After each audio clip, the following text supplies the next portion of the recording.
Assalamualaikum warahmatullahi wabarakatuh. Selamat pagi teman-teman semuanya. Ketemu lagi sama Bapak ya di mata pelajaran teknik pembesaran ikan. Nah, sekarang kita mau ngebahas tentang wadah pembesaran ikan. Jadi sebelumnya kita minggu kemarin kan udah ngebahas tentang lokasi ya. Nah, pertimbangan kita menentukan lokasi itu apa aja, Teh? Pertama ada sumber airnya, baik kualitas, kuantitas, sama kontinuitas. Jadi kualitas airnya sesuai dengan parameternya, kuantitasnya banyak, terus airnya bisa mengalir secara terus-menerus.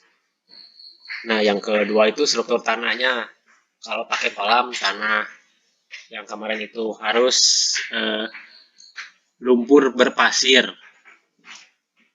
Yang ketiga itu kondisi klimatologinya atau iklimnya. Apakah iklimnya cocok nggak? Kayak gitu. Apakah sering hujan? Ataukah sering kemaraunya lebih panjang?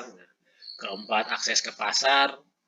Kelimanya, perlindungan terhadap bencana. Jadi ya kalau bisa kalian milih lokasinya jangan yang kayak di tebing gitu kan, takut longsor dan lain. Jadi lebih lebih aman. Selanjutnya ada kemudahan memperoleh tenaga kerja. Berarti cari pegawainya gampang. Contohnya ya bisa dekat dengan sekolah-sekolah perikanan atau kampus-kampus yang ada jurusan perikanannya. Ya, selanjutnya infrastruktur itu ada jalan listrik sama komunikasi internet. Dan terakhir itu faktor keamanannya. Nah, berdasarkan letaknya, wadah pembesaran ikan itu ada dua. Jadi ada land based aquaculture sama water based aquaculture. Land based itu apa? Land based itu berarti si wadahnya itu berada di tanah. Jadi bersentuhan langsung dengan tanah, jadi ada batas-batasnya. Contoh-contohnya apa aja? Ada kolam, ada bak beton, kolam terpal, fiber, terus tambak, sama akuarium. Nah, kalau yang water base itu kebalikannya, jadi si wadah kita pemeliharaannya itu tidak bersentuhan dengan tanah ya, hanya kolom air. Jadi di batas-batasnya itu kayak pakai jaring gitu, pakai sekat. Nah, contoh-contohnya itu ada jaring apung, jaring tancap, sama karamba. Bentuknya kalian bisa lihat di gambarnya seperti apa. Jadi kalau jaring apung itu biasanya dia ngapung pakai pelampung. Umumnya ini dipakai di laut ya biasanya kalau jaring apung. Kalau jaring tancap ini biasanya bisa digunakan di sungai ataupun di danau-danau sama di waduk.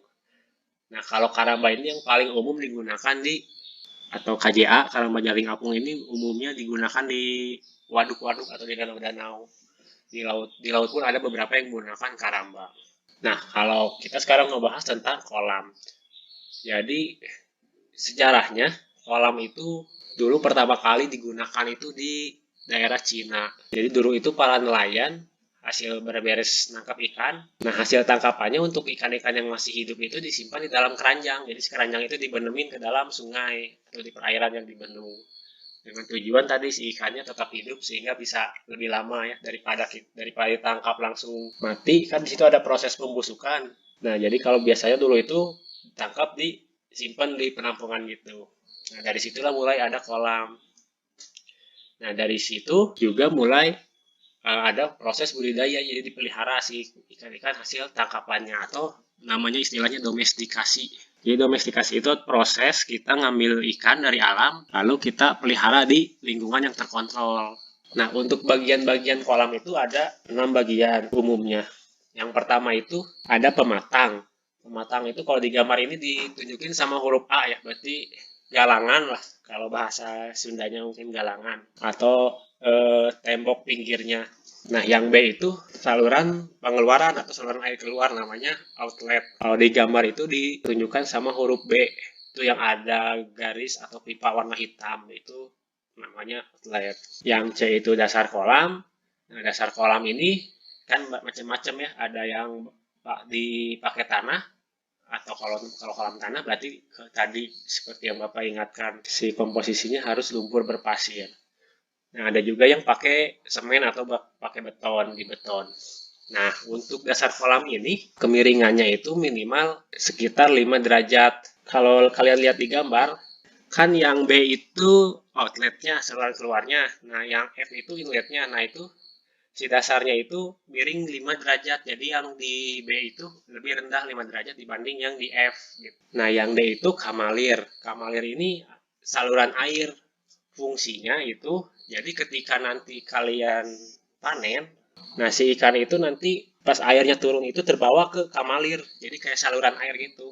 Saluran air biar nanti ngumpul di yang bagian E. Bagian E itu kobakan. Jadi kobakan itu bagian tempat panen ya. Jadi nanti ketika panen si ikannya itu ngumpul di E. Nah, si kobakan ini posisinya lebih rendah dibanding dasar kolam. Jadi lebih dalam. Jadi nanti si ikan-ikan itu ketika panen itu ngumpul di E. Kalian nggak harus nangkep-nangkepin ikan. Susah, ya tinggal kalian ngambil aja di kobakan ini. Biasanya seperti itu sistemnya, itu fungsinya masing-masing. Dan yang F ini inlet atau saluran air masuk. Nah, biasanya saluran air masuk itu sejajar sama tadi atau sejalur sama kamalir. Jadi kalau di si kamalir ini pasti terus ada air ketika kalian panen. Kan misalkan awalnya airnya penuh sampai ke pematang kolam lah. Lalu panen. Ketika panen kan otomatis si outletnya yang B ini dibuka ya, biar airnya surut. Nah, ketika surut, nanti lama-lama si dasar itu, dasar kolam yang C ini pasti tidak terkena air atau kering. Nah, yang ada airnya itu ketika proses pemanenan itu hanya di kamalir sama kobakan. Jadi nanti biasanya si ikan-ikannya itu kan kalau udah kering, dia berusaha mencari wilayah yang ada airnya. Nah, yang ada airnya itu kan kamalir. Nanti ketika sudah ke kamalir, karena air inlet terus masuk sesuai jalur kamalirnya, jadi terbawa si ikannya itu ke kobakan. Tinggal kalian panen di kobakannya.